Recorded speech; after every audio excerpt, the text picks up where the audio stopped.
Welcome to the Steady On podcast. I'm your host, Angie Bauman, and I am passionate about Bible study. Friend, my journey has not been an easy one. I am a trauma and abuse survivor, and I still walk with a limp. But I also walk in freedom because as I've studied God's word, He has released me from layers of shame and invited me into a life filled with an abundance of His peace, joy, rest, and hope. I'm transformed because I study the Bible, and my heart's desire is to create offerings that help you get and stay in your Bible so you experience that transformation too. So thank you for spending a few minutes with me. Maybe it's as you enjoy your coffee or with pen and notebook ready, or you're driving to work or walking the dog from wherever you are in your day. Let's dive deep into a verse of scripture together. So we walk steady on. Let's get started. Welcome, friend. Today we are continuing in a series in which we're going to unpack the 16 characteristics of love outlined by the Apostle Paul in 1 Corinthians 13, 4-8. And today we are going to explore the second characteristic, love is kind. And I published a Bible study on these verses of 1 Corinthians 13, 4-8 in December of 2023. And that Bible study is called Love Never Fails. It was the first study we journeyed through in Steady On University, and the learning was so rich during that study that I decided to bring pieces of it here to the podcast. And with me today to talk about Love is Kind is an incredible ministry friend of mine who I have had the immense joy of collaborating with a few times now. Welcome, Jodi Snowdon, formerly Jodi Rosser. Hi, Angie. It's so good to be here with you again. Jodi and I have worked together a few times, including she flew to Illinois to speak at a conference that I did in the spring of 2024. Yes, it's already getting to be a little ways behind us now, but just a fabulous job. And I can't say enough that if you or your church is looking for someone to come and speak, Jodi she just has a real heart to serve. So I just encourage you. And I'm just so glad, Jodi, that you're here with me today. And friend, if you would like to study along with us as we chat, you will find links to a study sheet and the step-by-step masterclass videos. There are 2 videos. They take about 20 minutes to watch, and all that good stuff is in today's show notes. So here we go. We are, as I said, in 1 Corinthians 13, 4, and in the NASB, it says, love is patient, love is kind and is not jealous. Love does not brag and is not arrogant. Little information about the book of 1 Corinthians. The author is the Apostle Paul. The audience is the church at Corinth, and the date of the writing is somewhere around AD 53 to 55. Chapter 13, where we are hanging out today, has 13 verses, and it is a chapter on agape love. If you happen to want to know just a little bit more about what agape love is, you might go a couple episodes back. My friend Katie Mason joined me for a kickoff episode to this series where we just talked about the word love and we unpacked agape love. But that is what this whole series is about, and we're focused on verses 4-8, which is Paul's description of love, and he's really talking to us about things love is and things that love is not. So one more time again, love is patient, love is kind and is not jealous, love does not brag and is not arrogant. So step 1 in the Bible study method is to choose our word, and I am going to let Jodi kick us off with that. All right. Well, first of all, I just got to give a shout out to the 5-step Bible study method because Angie, it's so good. And I was introduced to it the very first time when you had me as a guest on your podcast, and we talked about my story, and then we did my life verse. And then a second time we got to do it again at your conference that you just shared about, where I got to speak. And then I just was like, oh, I had you on my podcast after that. Yep. And we did it a third time, and we got really deep into that one. And so I am so excited to come on again and do this again because it has changed the way I study the Bible. So not only is this something that has impacted me, but it really has broadened how I read the Bible. So if I read a verse and I'm like, oh, I wonder what other words that word can stand for, I get the little things out that you told us, the apps. So those videos that you said, go listen to that take 20 minutes, I listened to them and I downloaded the apps. I did all the things, and it really has changed the way I study the Bible. I love knowing that. I just love it. I just want this to be a way that we can have confidence that we can get in there and understand it for ourselves, right? Like that's just so important to me. I think that's so important on our relationship with God.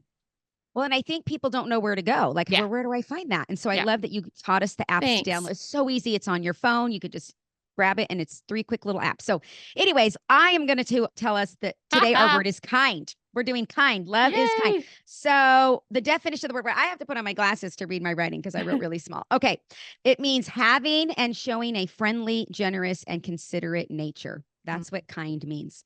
The second part of the first step is synonyms. Now, I have to tell you, there were like lists and lists of synonyms for kind. So I got to just pick my favorite ones, but usually there's like 10 words or less. But this one had, I'm thinking like 50 words for kind. So here's some of the ones: tenderhearted, caring, gentle, warm, mild, unselfish, Mm. accommodating, understanding. That was one of my favorites. Nice, pleasant, generous, loving, gracious, compassionate. I mean, it was, again, I screenshotted it because it was like there's so many words here. But the third thing is the antonyms. And I think this is so good because you can see what is it not. So Yeah. it's inconsiderate is an antonym. So kind is not, the opposite of kind is inconsiderate or mean or cruel, and obviously unkind. But I just thought inconsiderate, mean, cruel, that just really paints the picture of what we don't want to be, you know? Mm-hmm. And then all those Yes. other words, what we do want to be. And it's Yeah. just funny because I had a situation happen where, again, it was just a sarcastic comment someone gave, but it really deeply hurt. And I couldn't figure out why it was affecting me so much. And then later when I started this study, I realized it wasn't kind. You know, it was Yeah. just like that word just really like stood out to me. Like, we as Christians, we're supposed to be kind. We're supposed to be loving, gracious, and Mm-hmm. try to understand what that person's going through. And Right. so anyways, Yeah. No, that's I so I good. just love that. One of the definitions that I actually had to look up the meaning, one of the definitions I found was gentle and tractable and easily governed. Tractable, Tractable. I'm like, I don't know what that word really means. And I looked it up and it means capable of being easily led, taught, or Wow. managed. And I thought, how interesting that kind goes back to something like I think we can be easily led in that, like when we can notice what someone else needs from us, then we Hmm. can go that direction, right? Yes, Like, that's good. or what somebody doesn't need from us. Sometimes, like, omission is kind too, where you don't have to say everything or you don't have to do everything, or whatever. And so I thought that was an interesting definition of it also that just gave me a broader understanding is sometimes it's responding to or being led by what the other person needs. And Right. I always say this, like, this is not because we need to take whatever anybody else dishes out. Like, that's not what we're talking about at all. But, when we're in a conversation, if we can tell that someone needs us to say something, we do, or if someone needs for us to not say something and just listen, maybe, the kindest thing we can do sometimes is nothing, giving them space or Mm. whatever. So, I appreciated that being pointed out. I had not thought about that in terms of kindness before. Yeah, I love that. Mhm. Well, and it's not about ourselves. When Mhm. we get to the commentary, that's what Yes. I loved. It's like Yeah. the kindness act isn't like for anything for you, it's for all Yeah. the other person. Right. So if you're talking to someone and you can tell that you saying something's going to affect them negatively, then, you Just know, don't. keep Yeah. your mouth Mm. shut. Right. Yes. But then if your Easier words are said going than to, done. right. But if your words are going to bring them encouragement, like, why Mhm. wouldn't you, Right. go that extra mile and show that Mhm. kindness? Yeah. So Yeah, for yeah, I sure. For love that. sure. Step two is investigate. We divide that up into four parts. Part one is to compare this word in other translations. And of course, I've said this before, but we do that because the Bible was not written in English. So as translators go in and look at the original language, not all of them say the same thing as they're trying to tell it to us in our own language. And so I think it's really helpful for us to go into different Bibles and say, how do other translators communicate this word for kind? And I found a few things. In the GNV, I found bountiful. For in the Ooh, that's good. Phillips, I know, it looks for a way of being constructive. Isn't that Ooh. good? It looks for a way, which is kind of like that. It's led by constructiveness, almost like if we go back to that Mhm. earlier definition, right? One It's said, intentional. It's very yes, intentional. yes, I that's a like good that. word for it. Yeah. One said Yeah. benign, which I think means like to not cause harm, right? Like it's not doing something negative. The message paraphrase says it cares more for others than for self, which is what you were just saying. And Yes, then yes. the NCB said charitable. Did you find anything else that I didn't mention? Well, you know what? The AMP just added another word after kind. It said and thoughtful, which is kind of Mm, nice when you can get another word tied yep, to it. And then yep, same with the TPT. I think that's the passion version. it It is. says it's gentle and kind and Mm, consistently kind to all. ooh, And I thought, ooh, that adverb there, consistently. I mean, right there, that's consistently. like, wow, that puts a whole nother perspective. That's intentional, but in Mhm. consistently being intentional, it's like, whoa, that's a big, It's bigger than what we think of, just like, oh, just a little act of kindness, you know? Yes, and consistently kind makes me think of how it's like our natural temperament rather than because we've all probably been in situations where someone's kind to us and maybe that's not how they usually are. And aren't you a little bit just like curious about like, why are you being nice to me right now? This doesn't feel That's so completely funny. genuine. Oh my gosh, that's the greatest. Yeah, so Let's we not gotta be have that it. person. Yeah, let's not be that person where they're like, "Why are they being nice Why to are me they today?" being nice to me? That's not usually how this goes. Yeah. So part two in investigate is to research the original word. And even though the Greek word is a little hard to pronounce, we're gonna give it a try. I believe it is what did we practice this before we hit record? We did, and now I can't Chris remember. Christuamai, something like that. Yeah, I Yes. think So that's it. We're yes, gonna go well, with we're that. gonna go with that. So talk to us about what that word means. Okay, so the code is G5541 for those of you that like to look it up. It says to show oneself useful, that is act benevolently. And then there was another number next to it. It said like it's from the voice of G5543. You want to tell us a little bit about that one? Yeah, so that one meant employed or useful. And I thought that was really interesting too. Like it's like a an because that just means it's like that God's putting it to work, like putting our usefulness to work. And our Yes. usefulness is being led in a way that's constructive, right? Like so listen, I have a job for you. It's almost like kindness is a divine appointment almost. That's what made me feel like. And not something that we're not talking about like spiritual gifts. Like some people have the gift of kindness, and some people like, I think this is Paul is saying like those of us who are Christians, we're all called to be this way, right? And Hmm. and that's easier in some circumstances than others. Sometimes we work harder in some relationships or some circumstances than we have to in other. But this is something inside us that God can call to action.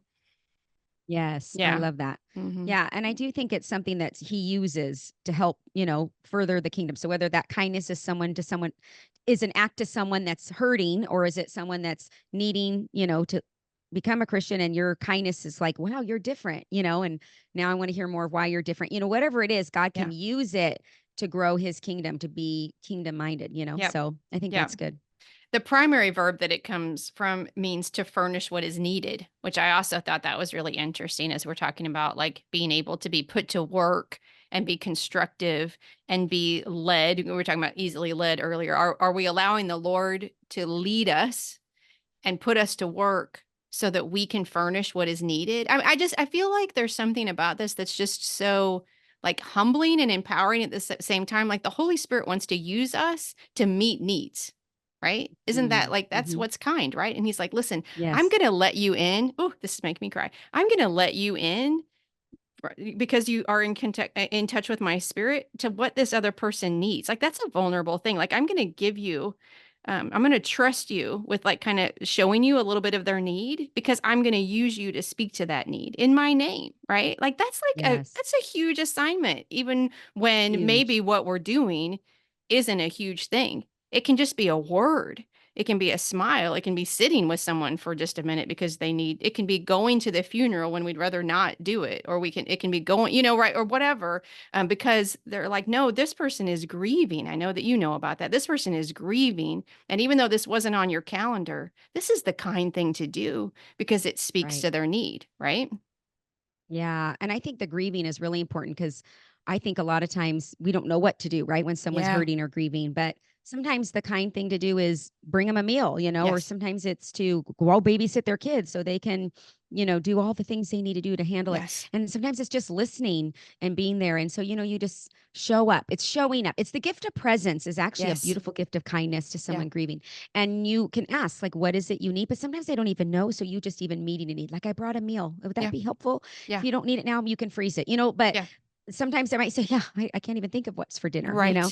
or I organized it. I can organize a meal train for you, or, some of those things that seem like, well, that's just so simple. But yeah, it's a huge act of kindness in Yes. the middle of someone's world turned Yes. upside down. Right. And, it's interesting. I love that you called it a divine appointment because sometimes they're people, but sometimes God asks us to meet someone's Mm. needs as someone we have barely met or just met. And when we were on our vacation this summer, we met this couple. We're in the same line going on this tour together. And, I'm such a talker. We just started telling each other our life stories. And sadly, she had lost her son. And I was just able to really listen, and she was showing me pictures, and I entered into it with her. And then I had brought one of my books to on our trip. I just felt like God saying, I have a couple divine appointments for you, put in a couple Mm, books. And I said, would you want to come back to the hotel and I'll give this to you? And I hope this will help you in your grief. And it just brought her to tears that someone would, that she didn't even mm, know, would yeah. just show this act of kindness. And I just think that those are the kind of stories that just lights me up, because I go, God, I got to be a part of Yes. your plan for the day, right? Like, Yes. yes, you kind of shared with me that this might happen. So I came prepared with some books, but really I had no idea when, where, who.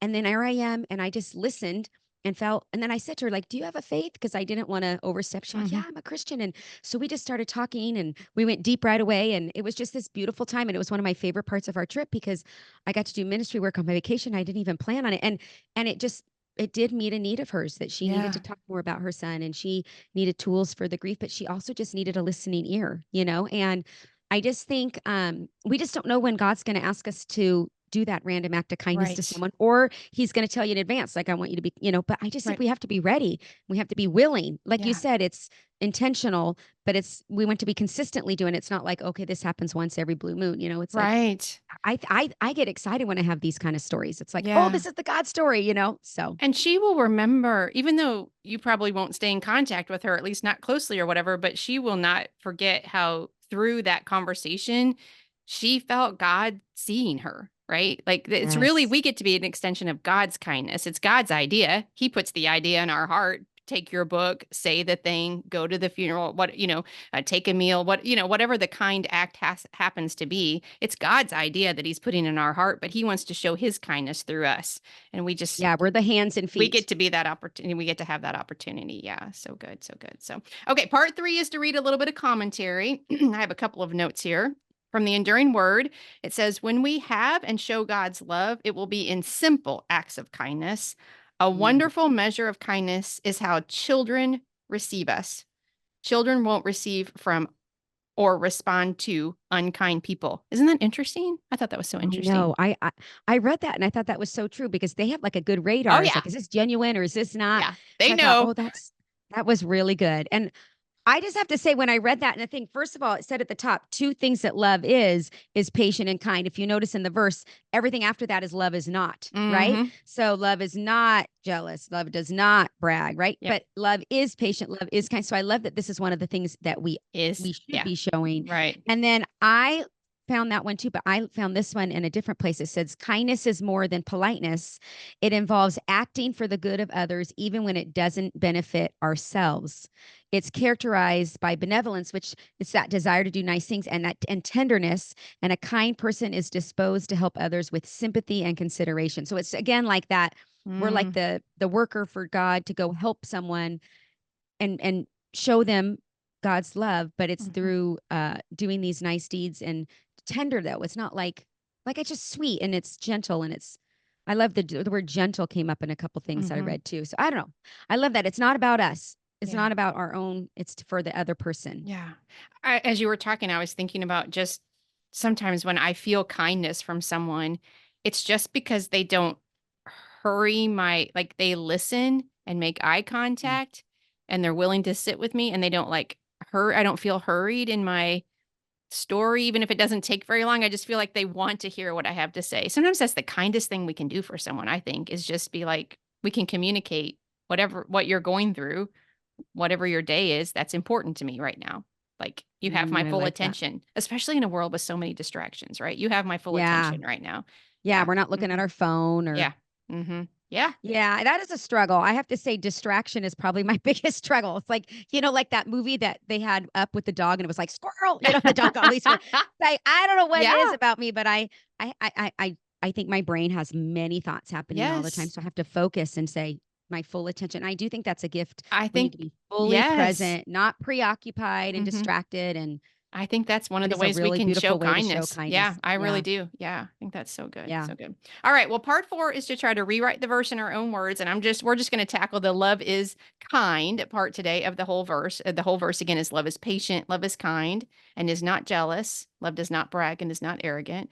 But looking at love is kind, I rewrote it this way: love demonstrates a willingness to shape its response to what someone else needs. a willingness to Mm. shape its response to what someone else needs. I That like that. Again, yeah. it's about the other person. Mhm. I just wrote love thinks about others before ourselves and Yeah. shows it by being kind, caring. And I just listed some of the Yeah. words. Generous. I like that word generous too. Mhm. Sometimes it doesn't have to be something elaborate, but sometimes Mm-mm. it is asking us to be more generous Yeah. and just something nice that, again, is not benefiting ourselves. I Yeah. think that's the key because I think sometimes if it's benefiting us, then it is the kindness can also be something for us. So it's like doing it when nothing comes back and helps us. It's just for them. Yeah. And I think sometimes it will come back and help us because it deepens a relationship or God just shows favor somehow. But I think it's doing it without an ulterior motive, like not looking for the thing Yes. that's going to come back, right? Like I think You're that's not the doing it joint. because of that though. Right. You're not doing it Right. thinking, "Oh, I'm gonna get Exactly. this back." Yeah. It's doing it with hmm no I like if Yeah. God decides to bless you back because of Yeah. it, then that's amazing, but hmm it's doing it knowing that this could be something where there's nothing in it for you. What It's just a way. Yeah, one of the things that I've learned about acts of kindness that has been important is to trust God with my time and my schedule. Sometimes I can be pretty selfish with my schedule because I cram a lot in and I'm like, what if I do that? Then I won't. But God so often shows me how I don't know how to say this except for he redeems the time. Like when he calls me to something, right? Like he's like, I Yes. know that you had something else planned in that time frame. He never talks to me in a mean way, but I understand that. Trust me with your schedule and with your time. Extend yourself in this way and watch what I'll do. Just watch what I'll do. And I'm getting better at responding quicker when my first thought is sometimes objection, right? Like I don't have time for Yes. that. And he's like, "Oh, yes. Yes, you do. And I want to show you Well, why I you do." Yeah. Mhm. I think about Jesus and he was totally interruptible all the time, right? He's on Ugh, his way this place and this person interrupts and I'd be like, "Dude, I'm on my way I somewhere. know. Can we I've talk got to about?" get to And this thing. Yeah. yeah, and so I'm always like, okay, if we're supposed to be more and more like Jesus, well, he had his day interrupted all the time. And Yeah. I actually say I struggle being interrupted. So I've tried to say, okay, God, if you need to interrupt me Mhm. for something you have for me, I Right. want to be more gracious in that. I want Yeah. to not be annoyed by it. I want to look at that Ugh. and say, okay, this is a God appointment, or this is somehow you're using this in a way that I can't see. And maybe I won't ever see it, but I want, just like you, Jesus, Yeah. we're interruptible. I Yeah. want to be, oh, it's a It's struggle. It's hard. a It's struggle. real. It's real. The struggle is real. Yeah. And I just think the time thing, like, I just want to say to your listeners, like, if this can take time, this 5-step Bible Mhm. study method. But I think when you give God the minutes of your day, the beginning of the day, or whenever you decide to do it, I do it at the beginning. I always feel like he makes the day like that Yeah. morning. I'll be able to get done so much in a time where I never could have got all that Yeah. done because I Mhm. gave him that first fruits. And so if someone's saying like this takes a lot of time, I don't have Mhm. the time, just try it. Try Mhm. it and just watch how God will make the time work. Like I don't know Yeah. how he does it. He's not bound by time like we are, but Right. for some way he'll redeem it, like you Yeah. said, and Mhm. take the extra minutes to look up the definition of the word. I mean, I now love going to the other translations Mhm. and reading them and saying, "Oh, look at how it just opens up my view of that verse even more and what God intended me to see and then looking up its meaning, right? And going to the commentaries. And yeah, that adds 10 minutes sometimes, 20 minutes, but it's so worth it Mhm. because it makes it deeper and I don't think that time's ever wasted. He will Never. redeem it Mhm. and you will be surprised. Like the one day I was like, man, I got so much done by 9 a.m. And it was like, and I gave him that first time in the morning. Mhm. So I don't know how he does it, but he does. Yep, I agree. All same, same, same. So, all right. Step 3 is to find characteristics of God. I wrote down kindness, obviously. I put that he proves his grace to me with acts of kindness. And he's so kind to me. And I'm in a season right now where I'm going through some transition. And I think anytime we go through transition, we can really be intentional about finding where God is showing up and showing himself faithful in a time of maybe uncertainty. And I just, of course, used kindness as a characteristic of God because he is kind. But also, I put that he is praiseworthy because when I stop to realize his numerous acts of kindness in my life, my heart quickly turns to thanksgiving and praise, right? Like you are praiseworthy because you're doing things in my life that are kind, that are unexpectedly kind, and they're like not I couldn't manufacture them myself the way that you're working some things out. Just and I it's just so easy when we pause, Jody, I think, to see his kindness everywhere in our lives. And that doesn't mean Mm. nothing's wrong. That doesn't mean nothing's Right. hard, but there are really a lot of places where he's demonstrating his kindness to us, and that makes him praiseworthy for sure. Yeah. Yeah. I Yeah. love that.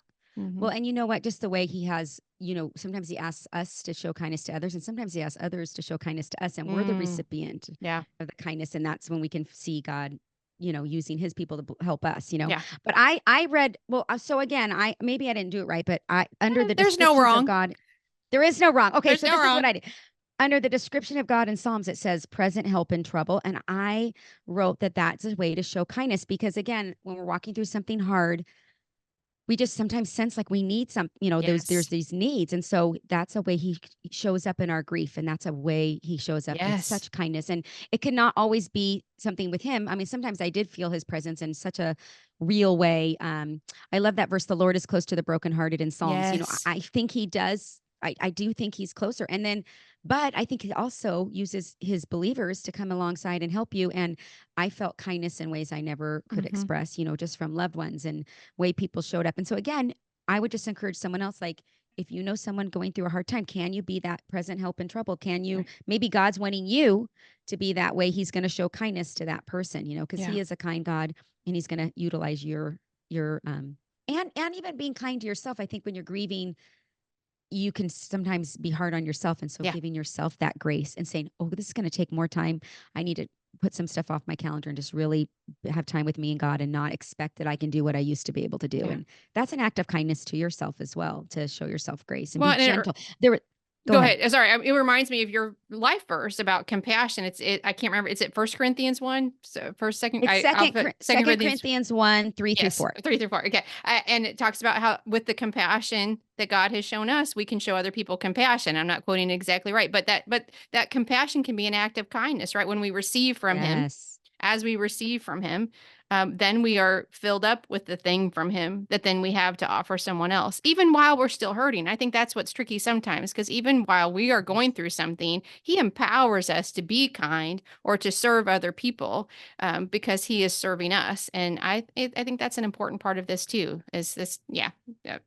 Well, and I think your healing comes full circle when you can then come alongside and help someone else. Yeah. And people think you have to have everything tied up in a nice red bow before you can go and impart wisdom to others. And that's not true. You just sharing how God met you and all that will help someone. And so that's an act of kindness as well. Yeah, I love that. Which kind of takes us into step 4, and that is identifying the lie, right? You were just saying that sometimes I think one of the lies can be you have to have your act together before you can offer something to someone else. That's just a lie. We'll say that. But what do you think? What stands out to you as you think about a lie of the enemy here? Okay, I think Satan wants us to think that we only can be kind to those who are kind to us. So, and that is just not true. As Christians, we're called to offer kindness to people that hurt us. It says pray for your enemies, and none of that means that they were kind to us first. So I think that showing kindness to those that hurt you is probably the hardest thing, but it's really a powerful way God shows up in your life. And it's not easy though. But I think Satan wants us to think, well, no, you don't have to be kind to them. They weren't kind to you. Right. And that's not true. Yeah. And I just say again, we can be kind and have boundaries. I think that's really important to, and I don't hear you not saying that at all, but I think it's just, we can't get caught up in this. We have to be everything for all people. That is not true at all. And that's not what we're saying here at all. With some people, we have to have boundaries, and we can ask God, what is loving in this situation? What is kind in this situation? How do I show kindness here and not expose myself to additional hurt when I know this relationship maybe isn't completely safe or authentic or something. And that can be tricky. So if that's a situation that you're in, my friend, I definitely see you. I'm walking that road myself, but it doesn't mean to strike this as, well, that doesn't apply to me. Right. Well, and let me just say this. God asks us to forgive, but he never says we have to reconcile. I think there's a difference. Yep. So if there is a hurt that someone did to you, you want to move towards forgiveness, and it's not easy and it could take a while, but you can get your heart there. Eventually God can work through it with you. And that is a way to show kindness by forgiving. But forgiveness does not mean you invite them back into your life. You completely reconcile and they're back where they were before, because they may not be a safe person. Right. They may cause more havoc later. So I remember in a church service, they were talking about forgiveness. And at the end, the pastor reminded people that doesn't mean reconciliation. I just think that's an important truth. Yeah. Maybe that's even where the enemy said, well, if you are kind and you forgive him, then you have to invite him back in. Well, none of that's true. Right. Have a strong boundary, but still be loving and forgiving and kind. Yeah. And not have them give access to you. Exactly. So So good. All right. Well, step 5 is called So What? We just make note of a key takeaway. And I want to hear yours, Jodi. Mine says, I can be kind and quote, bendable without silencing my needs. That's been an important thing for me. How am I Ooh. selective about sharing my needs while being in tune and willing to yield to what someone else needs? So, can I be vulnerable and share my needs and accept God's kindness and others' kindness? Because there are people who are safe people that want to be kind to us, but sometimes we have to tell them what we need. But Yeah. also, can I be bendable and be in tune with what other people need? So, yeah. How about I you? like that word bendable. I like that word bendable. It's like that flexible and Exactly. interruptible. Yes, which Yeah, isn't that that's was not really cool. probably one of the top words people would use for me. And so I'm growing. We're all works in progress. I love it. I don't think I am either, but that's something I should desire. So God desires us to show love in action and putting others before ourselves. And who do we need to show kindness today? And I just was thinking out someone that's hurting. For me, Mhm. that's where again, walking through the heartbreaks I've walked through, that's just where I want to show up. I just want to show up with people that are hurting. And so, you know, taking a meal or, I listening, I'm an external processor. So I love when someone will sit there and just listen and I can get it, Mhm. and sometimes someone else needs that. And maybe they're not. So you can ask, like, I have one friend who didn't want to talk about it. And so that's fine. She was more internal processor and kindness is not forcing her to share how she's Right. You feeling, need to do it this way. So Mhm. Yeah. yeah, yeah. And so I just think, if there's someone in your life that's going through pain, they need your kindness more than ever. And so Mhm. that's my big takeaway of Yeah. is where can I show that? And sometimes that is being the listening ear. Sometimes it's offering words of wisdom. Sometimes it's just showing up with a meal. It could look different for many people. Yeah. Yeah. So good. So good. Ah, friend, we'd love to hear your takeaway. You can email me anytime with a takeaway or question or anything else at steadyonpodcast@gmail.com. If you would like to hold this study in your hand as we travel through the characteristics of love, you can buy the workbook on Amazon, and the link is in today's show notes. And you will also find all the places to connect with Jodi in today's show notes, as well as information on her book, which is called Depth. And there are just some really great stories in there. Jodi has a lot of great stories about her own grieving process and some of the losses that she's been through. But I think there are lots of kindness stories in there. The way that Jodi, you've shown kindness to yourself, as you said, the way that other people have shown kindness to you, the way that at certain points you've been able to reach a hand back. I love the example. Friend, I'll link the podcast where Jodi was on my show on this show a while ago now. I'm pausing because I'm like, I don't even want to say how long ago it is, but I'll link it. But I still think about Jodi, the example that you shared on that, where it's like a bridge. Sometimes our pain is like a bridge, and someone is ahead of us and someone is behind us. And how are we accepting a hand? These are my words, not yours, but how are we accepting a hand of kindness from somebody who's ahead of us? How are we extending a hand to someone who's, going through it, who's behind us? And I just think that's a beautiful illustration of kindness. So, anything else you want to say about your book? Well, you know what? It's for someone that's walking through something difficult. And I just took my 3 heartbreaks, and God gave me an acronym for the word strength on how to move from heartbreak to strength. And it's not my own strength, it's strength in Him as we lean on Sure. Him in the middle of the hard times. So Yeah. it's a lot of practical stuff. And I hope that it will bless someone and encourage them. That was my way of being on the bridge and trying to help someone else. Yeah. I think that bridge analogy is so beautiful because there are times where we're the ones needing to be helped and someone helps us. Yeah. And then there's times that we are just a little ahead on the journey and we Yeah. reach back and help them, the next Yeah. person. And it does help our healing grow. So Yeah. I hope Yeah. this book can reach out and help someone in the middle of Yeah, their hurt. yeah, yeah. I will link it for sure. So, friend, if you'd like to be part of Community Bible Study, I encourage you to check out Study on University and join us for our current study. And the link for that is in the show notes. If you haven't yet, I'd be so grateful if you would subscribe to the podcast on whatever directory you use to listen. It only takes a second, and it guarantees you'll receive every episode. And one more thing, if someone came to mind as you were listening today, I would love it if you would share the episode with them. Inviting them into what we're doing here is another great way to support the show. One more time, my friend, thank you for joining me today. Thank you, Angie. It was fun. I love your Bible study method. Oh, thank you. I love it too, but I love you. So thank you for listening. I pray wherever your day takes you, you are walking in the confident knowledge that you are a beloved, cherished child of God. Peace.